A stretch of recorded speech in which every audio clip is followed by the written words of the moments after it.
Damos a todos ustedes la cordial bienvenida a esta actividad intitulada Temores y Esperanzas del Final de los Tiempos. El padre Alfredo Sainz es una eminencia, no solo en su país de origen, Argentina, sino en todo lo que es Latinoamérica y Europa. Tiene doctorado en teología con especialidad en Sagrada Escritura en la Universidad de San Anselmo en Italia, profesor de patrística, y es autor de más de 60 títulos, entre los cuales hoy contamos con 2 de ellos, El fin de los tiempos y 6 autores modernos, y uno más que se llama El hombre moderno, ¿no? Correcto.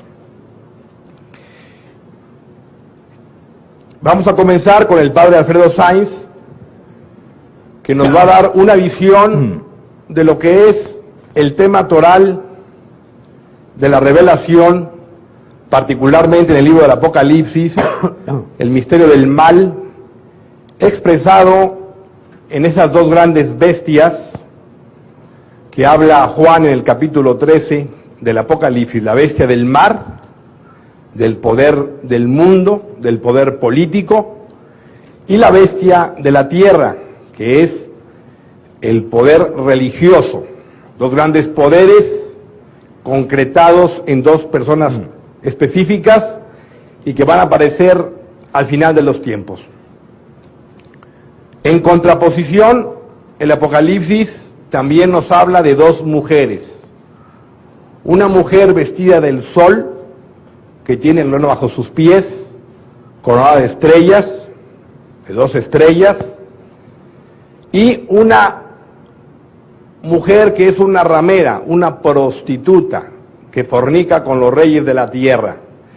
Estas 2 mujeres apocalípticas tienen en el contexto histórico actual una gran trascendencia que perfila precisamente la iglesia fiel de la infiel, que se va a manifestar en este final de los tiempos. Este tema lo va a abordar el padre Alfredo Sainz.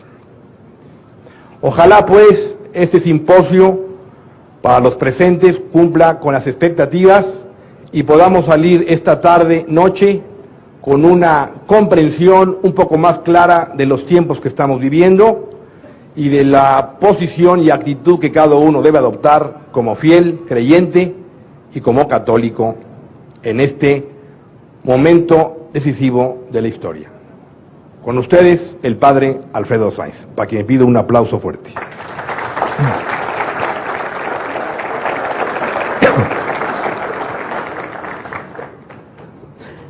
Para hablar del fin de la historia, para hablar de las 2 mujeres del Apocalipsis, es preciso decir ante todo que los católicos debemos tener una visión religiosa de la historia, una visión teológica de la historia, es decir, tratar de pedirle a Dios prestado sus ojos para poder entender la secuencia de los acontecimientos históricos. A lo largo de los siglos ha habido 2 grandes concepciones de la historia. La primera de ellas es la concepción de una historia circular, es decir, así como el círculo no tiene comienzo ni fin, no se sabe dónde empieza y dónde concluye, así también pensaban los antiguos, algunos griegos sobre todo, pensaban que la historia era cíclica, es decir, siempre se iba repitiendo a lo largo de los siglos los acontecimientos, se iban repitiendo los acontecimientos históricos. Que luego esta idea de los griegos fue retomada en el siglo XIX por Federico Nietzsche, el cual habló del eterno retorno, sería esa idea de una visión circular de la historia. La visión auténticamente cristiana de la historia no es circular, sino que es lineal, rectilínea podríamos decir. Es decir, la historia tiene un comienzo, un medio y un fin. El comienzo es la creación de los ángeles y de los hombres, que abre el ciclo histórico.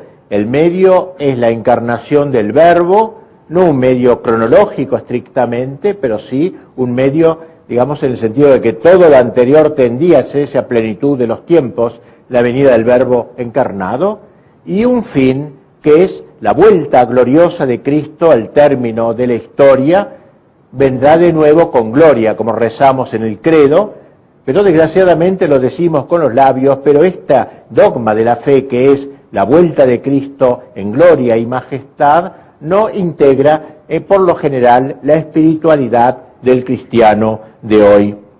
Ahora, esta línea horizontal cristiana ha sido tergiversada luego, manteniendo su horizontalidad, pero negando todas sus virtualidades, en lo que se llama el iluminismo de Kant, de Hegel, de la Revolución Francesa, que entendía así la historia como algo horizontal, pero negaba que hubiese un fin de la historia. Hablaba de un progreso indefinido, es decir, la historia progresa necesariamente dentro de la historia sin de que concluya jamás la historia, sin que comience la eternidad. Es una tergiversación de la idea cristiana y horizontal de la historia.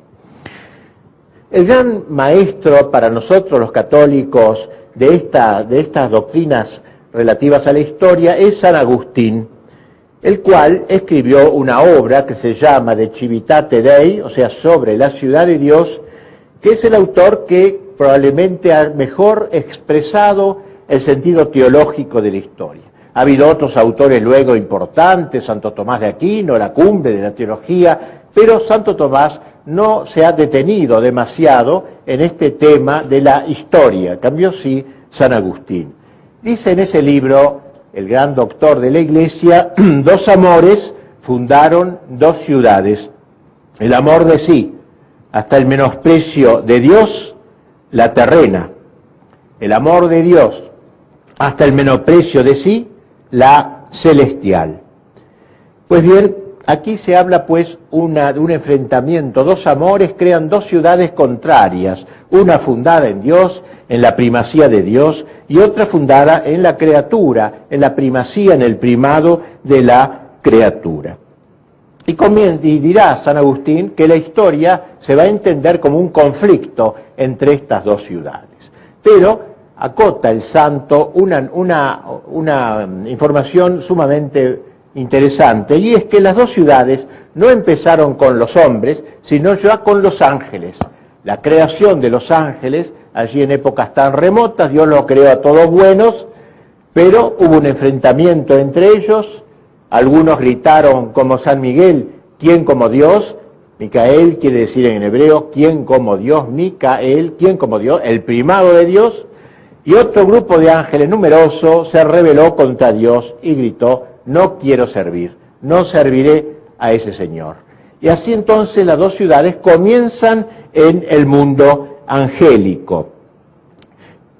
Pero luego, evidentemente, esas dos sociedades de ángeles fueron acompañadas por las dos ciudades del hombre, las dos sociedades de los hombres en la tierra. También los hombres nos vamos a dividir, a semejanza de los ángeles, en dos grandes bandos, integrando así la ciudad de Dios unos y la ciudad del mundo de los hombres otro. No son cuatro ciudades, son dos ciudades, los ángeles buenos con los hombres buenos, los ángeles perversos con los hombres perversos, dos grandes ciudades. Bien, hay una ciudad pues en torno al hombre, una ciudad soberbia, orgullosa, antropocéntrica, es decir, que se centra en el hombre es el centro de la sociedad. La capital de esta ciudad, dice San Agustín, es Babilonia, es un símbolo. Babilonia significa confusión, ciudad de la confusión de las ideas. Y la otra ciudad se va a llamar Jerusalén, la capital será Jerusalén. La primera tendrá como rey al demonio y la segunda, la ciudad de Dios, tendrá como rey a Cristo. Bien, esta idea me parece fundamental para comenzar esta conferencia. ¿Cómo distinguir estas dos sociedades? ¿Cómo entender y diferenciarlas? Dice San Agustín que la ciudad de Dios es peregrina, es decir, los hombres que la integran viven en esta tierra como peregrinos, como caminantes, en orden a llegar un día a la patria celestial.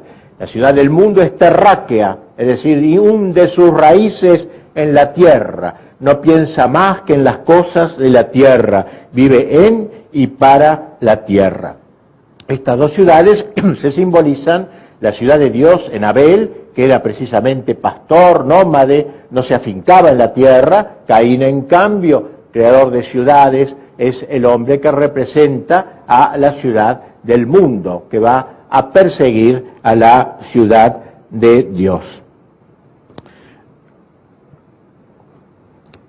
Estas dos ciudades, asimismo, dice San Agustín, están mezcladas. Es decir, no hay que creer que están divididas geográficamente, como si dijéramos la ciudad de Dios está en Estados Unidos, Nueva York, y la ciudad del mundo está en Moscú, como si a veces simplemente alguna persona dividían el mal y el bien en esta forma. No es así, están mezcladas. Dentro de la ciudad de Dios hay gente mala, hay gente metida, que se ha allí insinuado para llevar las ideas demoníacas, y en la ciudad del mundo, hay gente buena, o sea, una ciudad mala, una sociedad mala, pero hay en ella gente buena que tolera, tiene que tener paciencia, la paciencia de los santos y de los mártires. No son dos sociedades completamente separadas.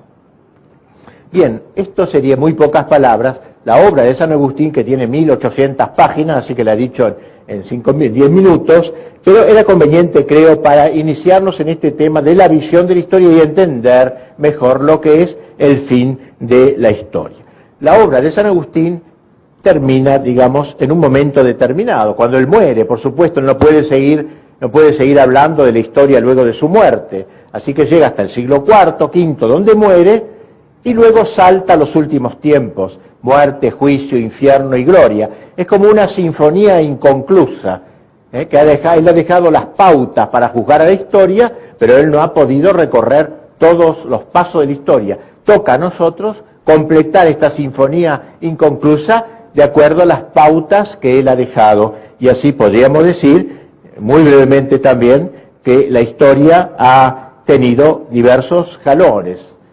Al principio la Iglesia fue perseguida, la Iglesia no podía realizar una cristiandad. La cristiandad es cuando el Evangelio impregna el orden temporal, la política, el arte, la cultura, la economía. Durante la época de las persecuciones no podía haber cristiandad, porque el poder político, el poder del imperio, estaba en manos de enemigos de la Iglesia. Pero luego, cuando el imperio se hace cristiano, y se va preparando, se va gestando la futura gloriosa cristiandad, que es la época sobre todo de la Edad Media. Ustedes saben que se habla muy mal de la Edad Media en los colegios y en las universidades, pero eso es porque se quiere atacar a la Iglesia, que fue la que de algún modo ayudó a impregnar esa sociedad con el espíritu del Evangelio. Y así tuvimos reyes santos como San Luis, San Fernando, San Vladimir y tantos más.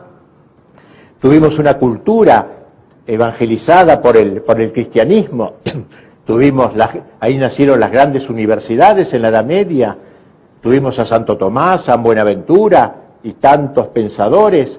También se evangelizó el orden del trabajo con las corporaciones medievales. Se evangelizó también el ámbito de la guerra. Llegaban los bárbaros con sus costumbres sanguinarias, y la Iglesia trató de explicar que la violencia se puede usar, pero solo cuando se pone al servicio de la verdad desarmada, la fuerza armada al servicio de la verdad desarmada, y así comienzan a nacer los ejércitos impregnados por el espíritu evangélico, el espíritu cristiano.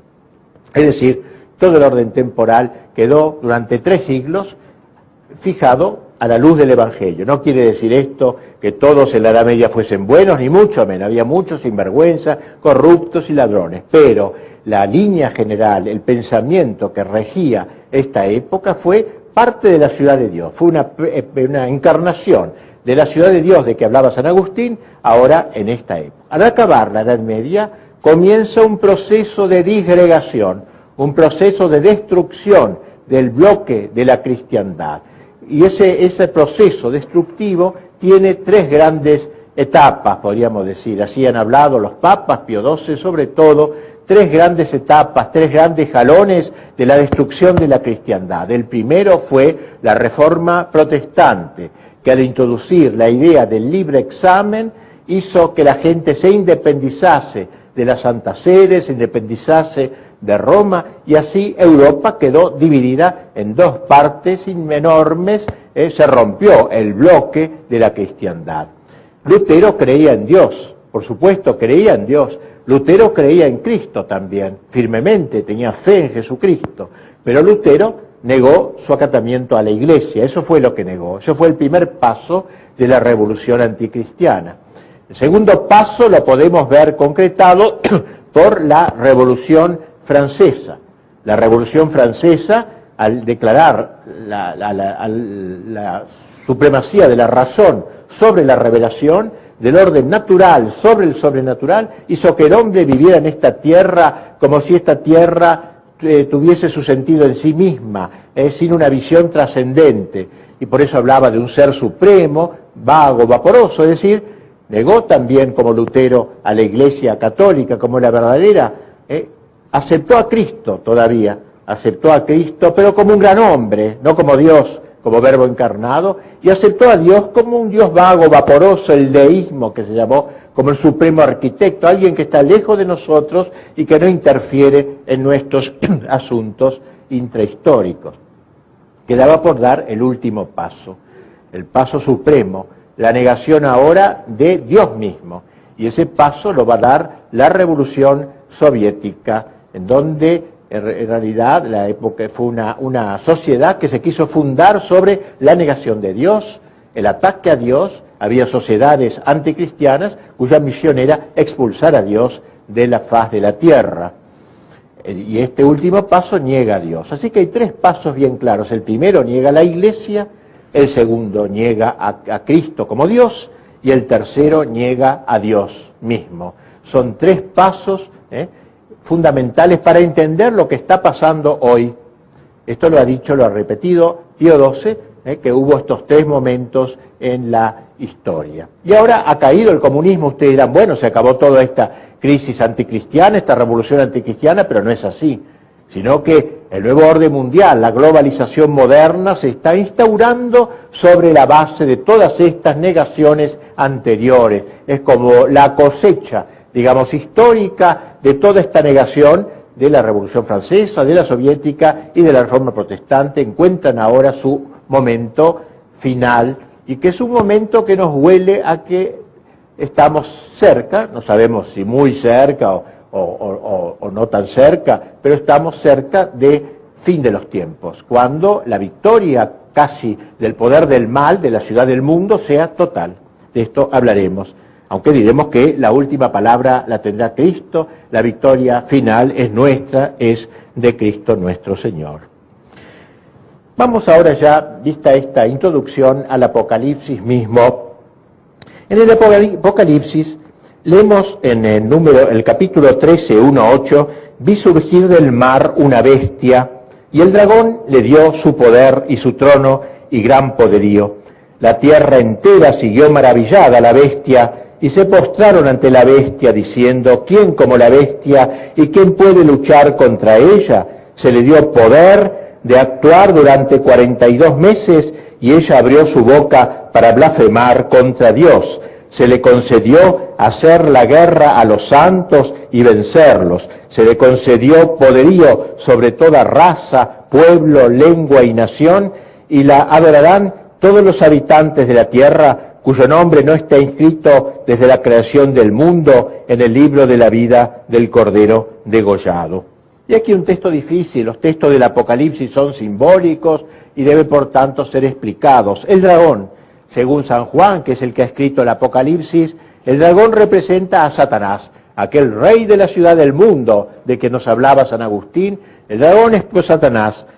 Pero el dragón le da todo su poder a un segundo personaje, que es lo que llama la bestia. La bestia. Y esta bestia es la primera bestia, porque va a haber una segunda. Esta bestia es el anticristo. el anticristo, esa persona que va a cerrar la historia antes del triunfo de Cristo. No será un demonio el anticristo, será un hombre. El demonio es el dragón. El anticristo es como el vicario del demonio, así como el Papa es el vicario de Cristo, así al fin de los tiempos aparecerá del mar esta primera bestia, el anticristo, aparecerá como vicario del demonio. Y como Cristo, él tratará de imitar a Cristo como es simiesco, dicen los padres de la Iglesia, el anticristo, es decir, como un mono. El mono imita al hombre, el anticristo imitará a Cristo, y entonces él querrá hacer como Cristo, recapitular todo. Cristo recapituló todo el bien de la historia, y el anticristo va a recapitular todo el mal de la historia, lo radicalizará, lo concentrará en su persona.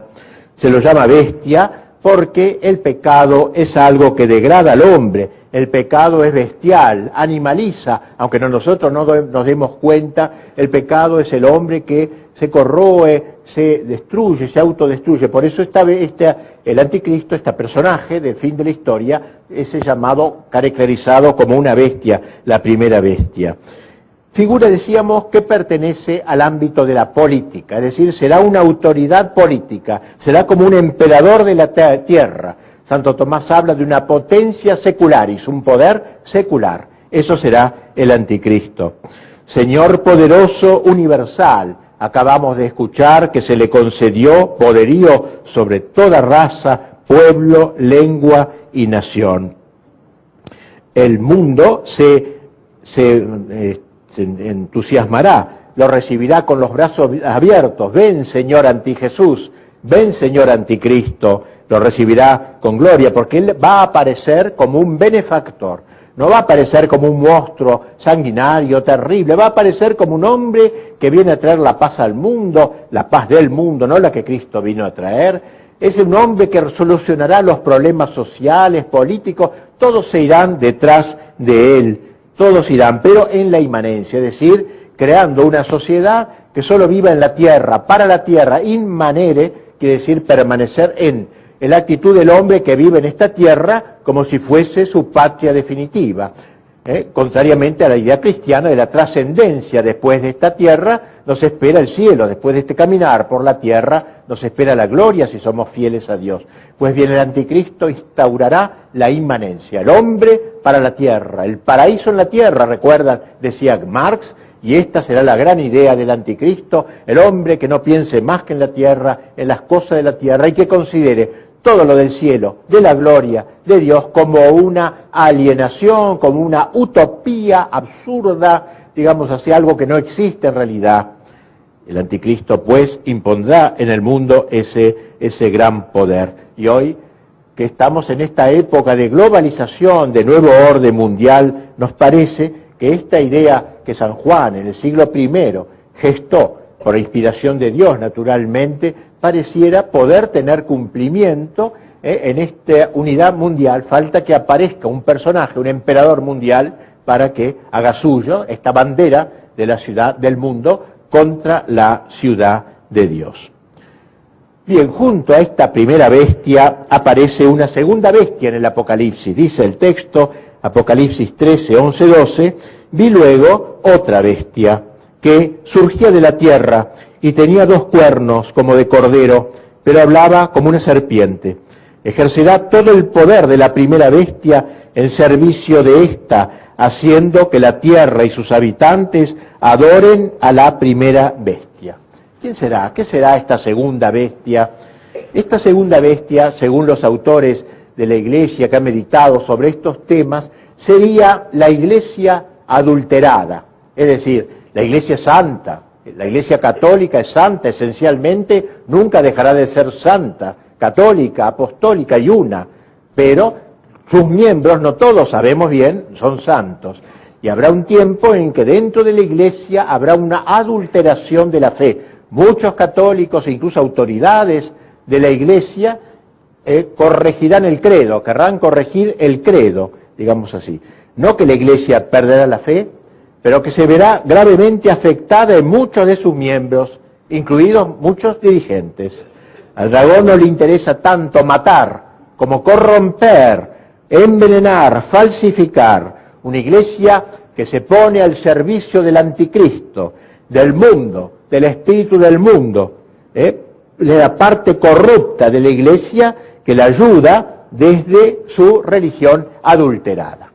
Ahí tenemos ya pues estos dos grandes personajes sin los cuales no podemos entender el tema específico de nuestra conferencia. La primera bestia, el anticristo; la segunda bestia, según parece, dentro de la iglesia, el poder que lo va a ayudar al anticristo, el ministerio de propaganda, va a ser propaganda, aparece como un carnero, como una ovejita mansa, pero en el fondo es una serpiente, esta segunda bestia. Bien, junto a estos dos personajes que hemos tratado de caracterizar, aparecen dos extrañas mujeres que dan título expreso a mi conferencia. Una en Apocalipsis 13 y otra en Apocalipsis 17. La primera simboliza a la iglesia fiel hasta el martirio, hasta la muerte. Y la segunda representa a esta mujer de que acabamos de hablar, a esta segunda bestia que va a ser presentada como amante del mundo, como fornicaria, como ramera. Dice así un autor que ha estudiado estos temas: las dos mujeres son las dos ciudades de San Agustín llevadas al máximo de tensión contraria, pero siempre mezcladas entre ellas.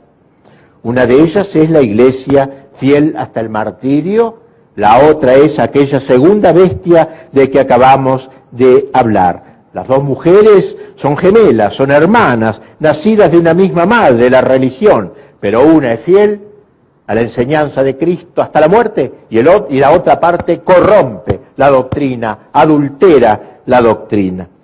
Representan la religión verdadera en sus dos polos extremos, la religión fiel al mensaje de Cristo y la religión corrompida. Hablemos primero de la primera mujer que aparece en Apocalipsis 12. Una gran señal apareció en el cielo, una mujer vestida del sol, con la luna bajo sus pies y una corona de 12 estrellas sobre su cabeza. Está encinta y grita con los dolores del parto y con el tormento de dar a luz. Y apareció otra señal en el cielo, un gran dragón rojo, con 7 cabezas y 2 cuernos, y sobre sus cabezas 7 diademas. Su cola arrastra la tercera parte de las estrellas del cielo y las precipitó sobre la tierra. El dragón se detuvo delante de la mujer que iba a dar a luz, pero para devorar a su hijo en cuanto lo diera a luz. La mujer dio a luz un hijo varón, el que ha de regir a todas las naciones con cetro de hierro, y su hijo fue arrebatado hasta Dios y hasta su trono. Y la mujer huyó al desierto, donde tiene un lugar preparado por Dios para ser allí alimentada 1260 días. Y aquí el texto, pues, Apocalipsis 13, 1-6, porque texto difícil, poético, lírico, que puede prestarse a alegorías extrañas, ¿no? Pero que en el fondo es bien católico y exalta lo que más amamos.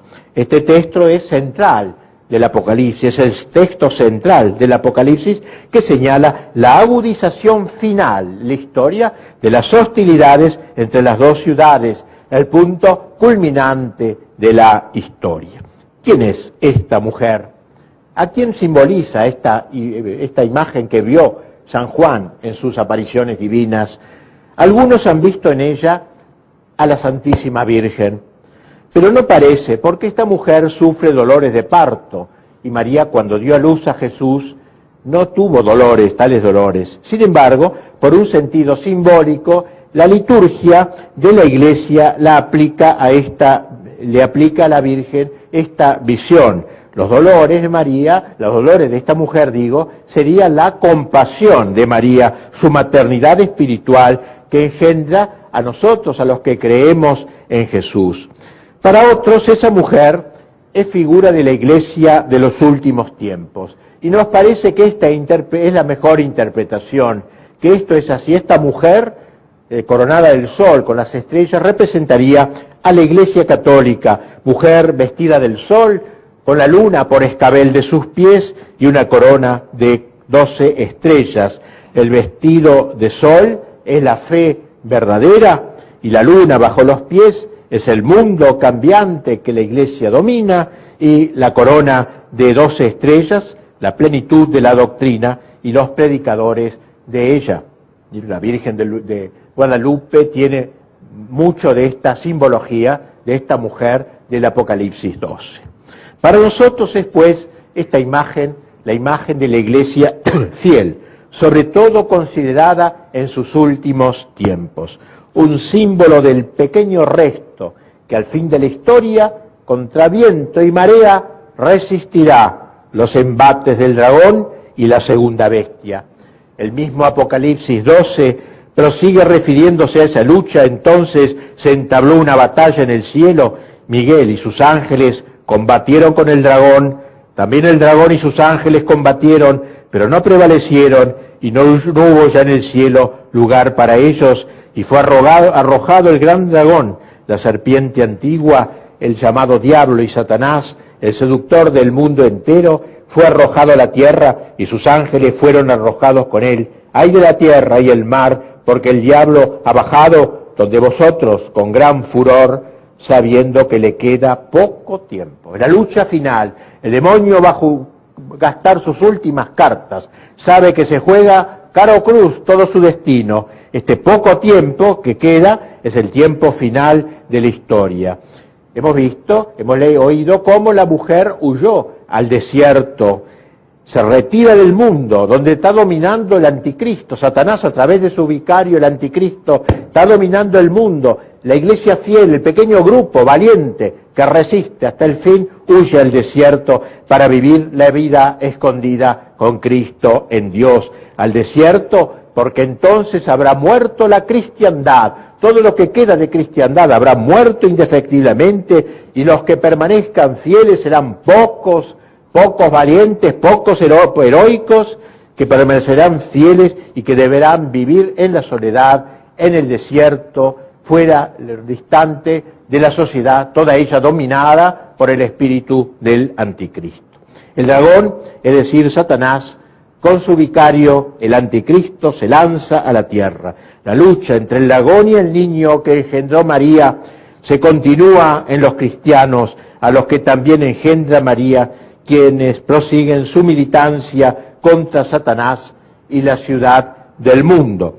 En esta visión se habla de una gran caída de estrellas que arrastra el dragón con su cola. Se lo ha interpretado de aquellos tiempos finales.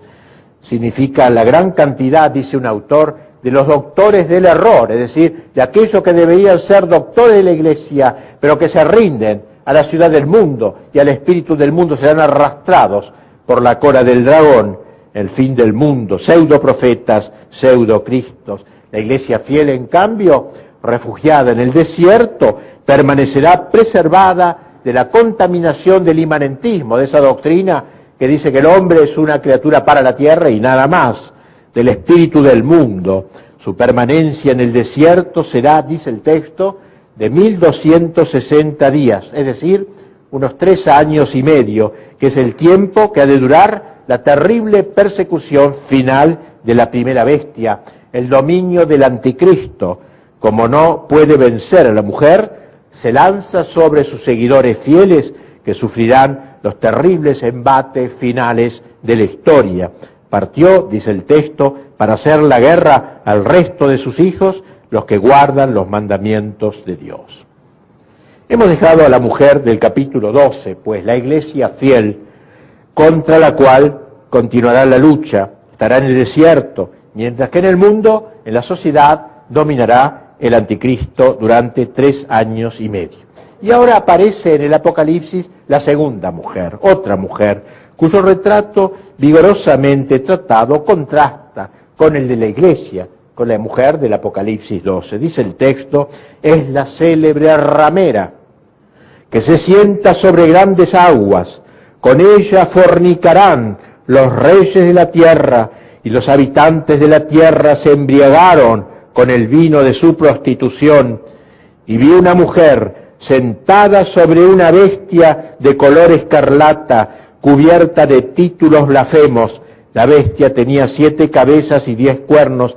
La mujer estaba vestida de púrpura y escarlata, resplandecía de oro, piedras preciosas y perlas, llevaba en su mano una copa de oro llena de abominaciones y también las impurezas de su prostitución, y en su frente un nombre escrito, un misterio: la Gran Babilonia, la madre de las rameras y de las abominaciones de la tierra. Y vi que la mujer se embriagaba con la sangre de los santos y con la sangre de los mártires de Cristo.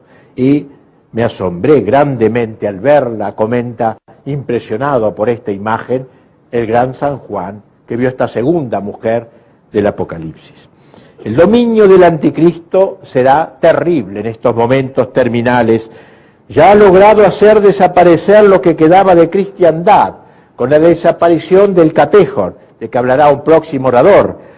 Es decir, no quedará nada cristiano en la sociedad, en el trabajo, en la cultura, en las leyes y la política. Será una época post-cristiana, todo pisoteado por los enemigos de Cristo. Y la Iglesia muy afectada, arrinconada, burlada, no quedará intacta. La Iglesia, pues, está en este momento terminal de la historia. Es ella, la Iglesia, como el templo de Cristo. Y como en todo templo, sabemos que hay un atrio y un santuario, hay dos partes en el templo. Pues bien, el mal no solamente se instalará en el santuario de la Iglesia, sino que penetrará en el interior mismo de la Iglesia. Recuerden lo que no hace muchos años dijera Pablo VI, que el humo de Satanás ha entrado en la Iglesia.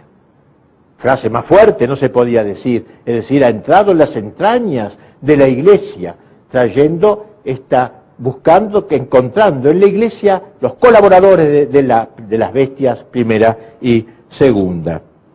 La corrupción sobrepasará el atrio, pues, el exterior de la Iglesia, y llegará al santuario, es decir, al interior. Será lo que llama la Escritura la abominación de la desolación, un hebraísmo, una palabra del lenguaje hebreo, como si dijéramos la peor inmundicia, la última basura. Los judíos usaban esta expresión para designar el sacrilegio máximo, cuando los ídolos están puestos en el templo mismo de Dios. La revolución anticristiana, fogoneada por el demonio, se ha propuesto en estos últimos siglos no solo liquidar la cristiandad, y ya lo ha hecho, sino también liquidar el cristianismo, es decir, en las personas individuales, y fabricarse una nueva religión. El anticristo, con la segunda bestia, con esa iglesia falsa, van a implantar una nueva religión, la religión de la inmanencia. Ustedes saben ya bien lo que acabo de explicar, qué es la inmanencia. La religión del espíritu del mundo, una nueva religión, una pseudo-religión. Ya no se hable más de los derechos de Dios, solo se hable de los derechos del hombre. Ya no se hable más de la soberanía de Dios, solo se hable de la soberanía del pueblo, es decir, la autoridad no viene de lo alto, viene de lo bajo, etcétera. O sea, es una nueva religión, verdaderamente, la religión de la inmanencia. Y habrá un cristianismo falsificado, pues falsificado, esta religión será un cristianismo falsificado que odiará al auténtico cristianismo. Y habrá amplios sectores de la Iglesia que apoyarán esta mistificación. La corrupción de lo óptimo será, cuando se corrompa lo más importante, es la parte carnal de la religión, ocultando, adulterando y aún persiguiendo a la verdad, a Cristo y a los suyos. El Apocalipsis llama a esta mujer, parodia de la iglesia verdadera, la llama ramera, que es el peor insulto que damos en la tierra, ramera. San Juan dice que con ella fornicaron los reyes de la tierra. Ha querido esta iglesia falsa amalgamar el reino y el mundo, el espíritu del mundo. Esta mujer coincide con aquella segunda bestia de que hablamos, que tiene cuernos semejantes al cordero. Va a aparecer una pseudo iglesia, ritualizar los designios de la primera bestia, la adoración del hombre. Recuerda lo que decía San Agustín, la ciudad de Dios, la ciudad del hombre. El hombre es lo supremo, el hombre es el Dios, la razón, la diosa razón, como dijeron en la Revolución Francesa. ¿Y por qué se la llama fornicaria, adúltera a esta parte traidora de la Iglesia? Porque en el Antiguo Testamento Dios había elegido a un pueblo, el pueblo judío, y decía que ese pueblo lo había elegido como esposa suya, quería que fuera como su esposa. Pero cuando ese pueblo defeccionó, Dios calificaba de ramera a la Israel incrédula, que se iba tras amantes, los ídolos de turno. La prostitución era un símbolo de la idolatría, era un símbolo de arrodillarse ante los ídolos. Israel, la esposa de Yahvé, al entregarse al culto idolátrico, abandonaba a su esposo legítimo, a Dios, dándose tras Dios, a dioses falsos. De ahí que la idolatría sea equiparada a la fornicación. En el Nuevo Testamento dice San Pablo que la Iglesia, Nuevo Israel, es la esposa de Cristo, pero en los últimos tiempos defeccionará en muchos de sus miembros. La mujer ramera es el cristianismo adulterado, ya organizado en pseudo-iglesia, prostituido a los poderes de este mundo y asentada sobre el formidable poder político anticristiano que conduce el anticristo. Y por eso el Apocalipsis muestra a esta segunda mujer sentada sobre la bestia, cabalgando a la bestia, unida a la bestia, al anticristo. Estamos llegando al nuevo orden mundial, como decíamos antes, fundado en la inmanencia. Este globalismo invitará a la Iglesia para que se le una. Uno de los pensadores que mejor ha desarrollado el contenido de este nuevo orden mundial, Francis Fukuyama, habla del fin de la historia dentro de la historia, no es la concepción cristiana, el fin de la historia, pero no como umbral de la eternidad, sino como plenitud y término fijado de la historia. Fukuyama, pues, presenta una sociedad que renuncia a la trascendencia, así lo expresa más o menos, la idea es esta, una sociedad inmanentista, totalmente afincada en la tierra. El último enemigo de esta sociedad, dice, será la religión católica, porque la religión católica, la verdadera religión católica, seguirá afirmando la trascendencia. La Iglesia adúltera, en cambio, se acomodará con este orden mundial, con este poder universal, arrojará agua bendita sobre esta sociedad traidora, sin exorcizarla primero. Dice el texto del Apocalipsis que aquella mujer estaba vestida de púrpura y grana, adornada con todo género de joyas, y en su mano llevaba una copa de oro, una mujer lujosa. ¿Qué significa este lujo? ¿Qué significa esto? Estos adornos significan las grandes riquezas que le reportan su colaboracionismo con el anticristo, con el poder demoníaco. La mujer, instrumento de la bestia, es adornada por ella. En realidad, la ramera y la bestia sobre la cual cabalga significan una sola cosa, un solo proyecto. La suntuosidad, el atuendo es el lujo que le da el mundo en recompensa de su defección. La gran ramera, adornada con todas las vanidades de la tierra, contrasta con aquella noble mujer del Apocalipsis 12, vestida de sol y coronada de estrellas, hackeada en el desierto, pero firme en la fe, en su fe permanente en Cristo. Señala el texto que aquella mujer ramera tenía escrito, dice, sobre su frente un nombre, un misterio: Babilonia, la grande, la madre de los fornicarios y de las abominaciones de la tierra. Recuerda que San Agustín ponía de capital de la ciudad del mundo a Babilonia, y aquí habla pues que esta mujer tenía en su frente marcado ese signo. Parece que era costumbre de las prostitutas romanas llevar su nombre escrito en la frente. Conforme a tal uso, esta madre de rameras lleva el suyo, el nombre de Babilonia la grande, la capital de la ciudad del mundo y del espíritu del mundo. Por esta relación con el orden político postcristiano es que el texto sagrado relaciona la gran ramera con la economía global, con la economía. ¿Quién iba a imaginar esto? Dice, los mercaderes de la tierra, dice, va a estar relacionada con los mercaderes de la tierra que propicia el nuevo orden mundial, el apoyo del poder financiero a los traidores de la Iglesia y al anticristo se manifestará en el oro y las joyas que cubren a la perdida. Por eso en Apocalipsis 18 se preanuncia la destrucción de Babilonia. ¡Ay, ay! La gran ciudad, Babilonia, ciudad poderosa, que en una hora ha llegado tu juicio. Los mercaderes de estas cosas, los que a costa de ellas se habían enriquecido, se quedarán a distancia horrorizados ante su suplicio, llorando y lamentándose. ¡Ay, ay! La gran ciudad, vestida de lino, púrpura y escarlata, resplandeciente de oro, piedras preciosas y perlas, que en una hora ha sido arruinada tanta riqueza. Bien, dos mujeres, pues, la esposa y la fornicaria, la iglesia fiel hasta el martirio, el pequeño grupo que resiste hasta el fin, y la iglesia que adultera la doctrina y adopta el espíritu del mundo. Dios apostrofa de adúltera a la iglesia que le es infiel, y a la fiel la requiebra como a una novia, como una esposa engalanada para él. Así pues, vayamos concluyendo el significado concreto y ya escatológico de las dos mujeres es este.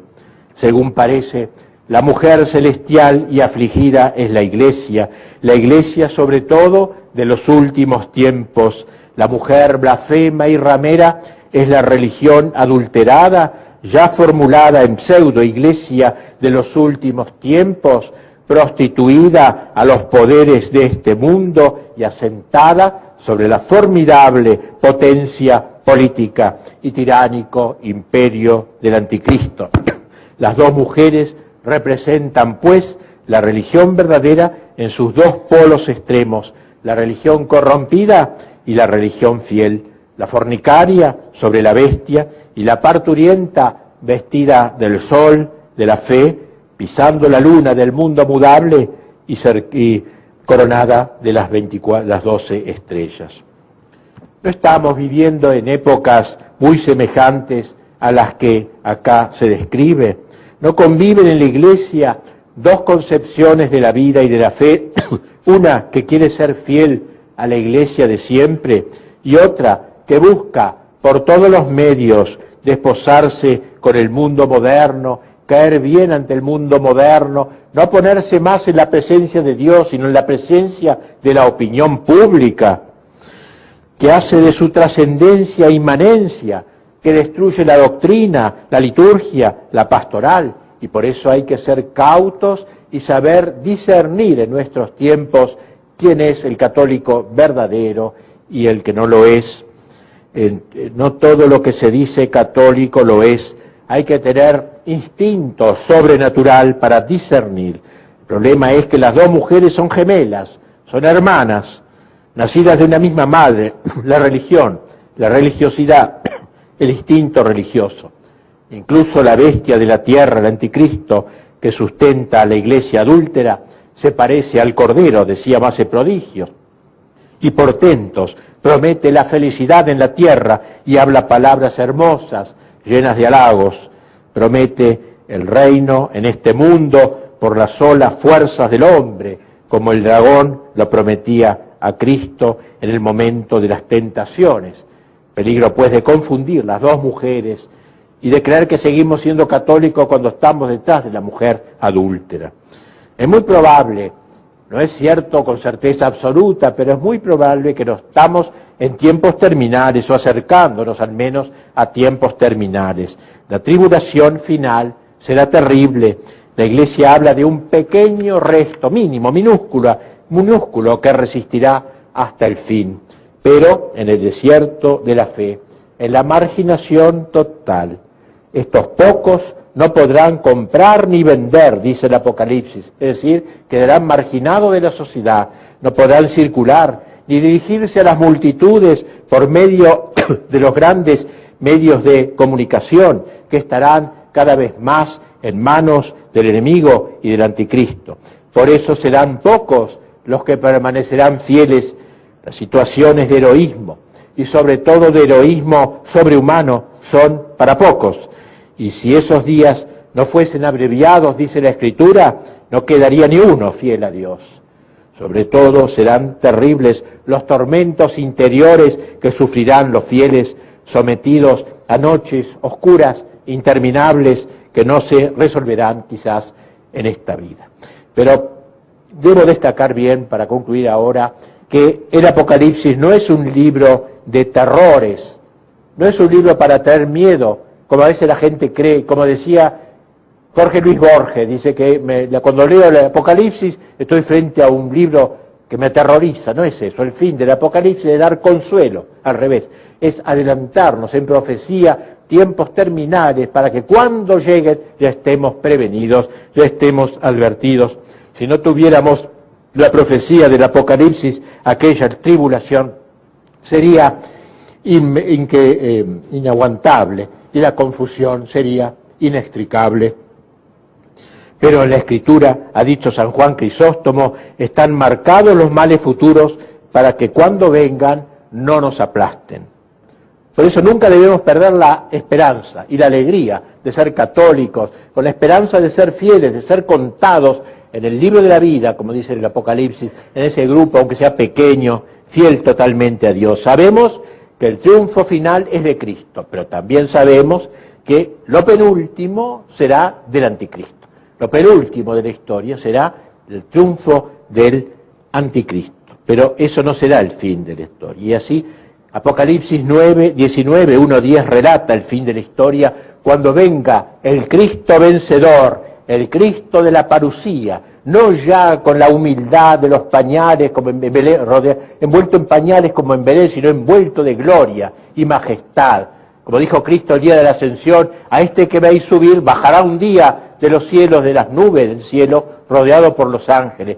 No perdamos la esperanza, el triunfo final es nuestro, absolutamente nuestro, aunque todo parezca señalar lo contrario. Y por eso dice aquel lugar del Apocalipsis 19:1:10, alegrémonos y regocijémonos, porque han llegado las bodas del Cordero, un acto nupcial, Cristo el esposo, con su iglesia esposa fiel, no la fornicaria.